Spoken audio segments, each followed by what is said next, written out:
Hi hello friends, welcome back to media talks. நான் உங்கள் மௌனிகா. ஃபைனலாக இந்த வாரத்துக்கான லாஸ்ட் எபிசோட் நம்ம மகாநதி டெலிகாஸ்ட் ஆகிடுச்சு. என்ன சொல்கிறதுனே தெரியல. எங்கேனாலும் அந்த ஸ்டார்டிங்லேருந்து இப்போ வரைக்கும் அதே ஒரு நான் பிடிச்ச முயலுக்கு 3 கால் அப்படிங்கிற மாதிரி சாரதாம்மா காசு இருக்க திமிரில் என்ன வேணாலும் பண்ணலாமா, அவங்க பேரன் பண்ணது கரெக்டாக அப்படிங்கிற மாதிரி மாறி கேட்டுட்ருக்காங்க. ஆனாலும் குமரன் தாத்தா வரும்போது அப்படி உட்காந்து நல்லா அக்செப்ட் பண்ணிக்கவே முடியல. இருந்த ஒரே ஒரு நம்பிக்கை தாத்தா மட்டும்தான். அதை பற்றி நானே வீடியோ போடணும்னு நினச்சேன். சொல்லி தாத்தாவும் பேச அந்த நம்பிக்கையும் வீண் போச்சு. தாத்தாவுமே அவங்க பேச விடலை. அவர் எவ்வளவோ எடுத்து சொல்கிறாரு. இது மாதிரி அவன் ஸ்டார்டிங்கில் அவன் பண்ணது தப்பு தான்மா, தப்பு பண்ண இப்போ நீங்கள் காவேரி ஏற்றுக்கிட்டீங்களா, அதே மாதிரி அவனையும் ஏற்றுக்கல, அவங்க புள்ள மாதிரி தானே அப்படிங்கிற மாதிரிலாம் சொல்கிறாங்க. பட் ஆனால் சாரதாமா காதில் வாங்குற மாதிரியே இல்லை. பட் காவேரிகிட்ட பேசும்போது காவேரி விட்டா உடனே கிளம்பி வந்துடுவாங்க போல் தாத்தாவோட. ஆனால் அவங்க அம்மா விட்ற மாட்டுறாங்க. அந்த மாதிரி தான் போயிட்டுருக்கு. ஸோ விஜய் அவ்வளோ ஃபீல் பண்ணி பேசிகிட்டு இருக்காங்க.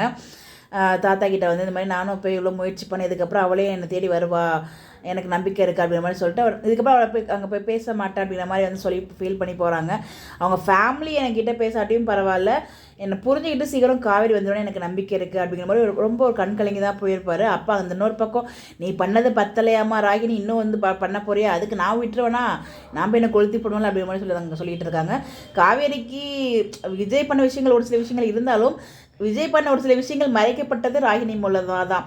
அந்த லெட்டர் எழுதுனது, கிழிச்சு போட்டது, ஃபோன் கால் டெலிட் பண்ணது, ஸோ இது மாதிரி விஷயங்களும் ராகினி பண்ணியிருக்காங்க. அந்த ட்ரூத்துமே ரிவீல் ஆகலை. ஸோ சூழ்நிலைக்கு தள்ளப்பட்டார்னு தான் சொல்லணும். கடைசியாக அவர் சொன்ன அந்த விளையாட்டுத்தனம் தாங்க அவர் பண்ண மிகப்பெரிய தப்பு. அவர் தப்பு சொல்ல முடியாது, ட்ராக் அப்படி தான் கொண்டு போகணும்னு சொல்லி டிசைட் பண்ணி கொண்டு போயிருக்காங்க. ஸோ ஆல்ரெடி காவேரி குழப்பட மனநிலையில் இருக்காங்க. அட்லீஸ்ட் காவேரி கங்காவும் பேசலைன்னு அந்த இடத்துல கங்கா மட்டும் தான் கொஞ்சம் நியாயமாக பேசுன மாதிரி இருந்துச்சு 2 நாளாக.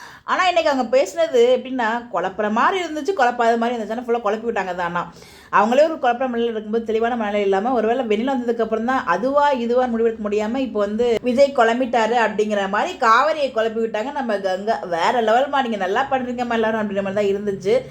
ஸோ என்ன சொல்கிறது தெரியல, இப்படி தான் போக போகுது. ஸோ ஆனால் கொஞ்சம் இன்ட்ரெஸ்டிங்காக ஃபயராக போகிற மாதிரி தான் இருக்குது ட்ராக் என்னை பொறுத்த வரைக்கும். பட் அதை பிரிஞ்சு அழுகிறதெல்லாம் பார்க்கும்போது கஷ்டமாக இருக்குது. பட் 2 பேருக்குள்ள லவ் பாண்டிங் உடனே காமிக்க மாட்டாங்க. போக போக அப்படியே அவங்களோட பிரிஞ்சு இருக்கும்போது அந்த பாண்டிங்குமே காமிப்பாங்க. 2 பேருக்குள்ள எவ்வளோ லவ் இருக்குங்கிறத கண்டிப்பாக காமிப்பாங்க. அவங்க சேர்றது ரொம்ப ரொம்ப முக்கியமாக இருக்கும். பாப்பா உங்களுடைய கருத்துக்கள் கமெண்ட்டில் சொல்லுங்கள். Bye bye.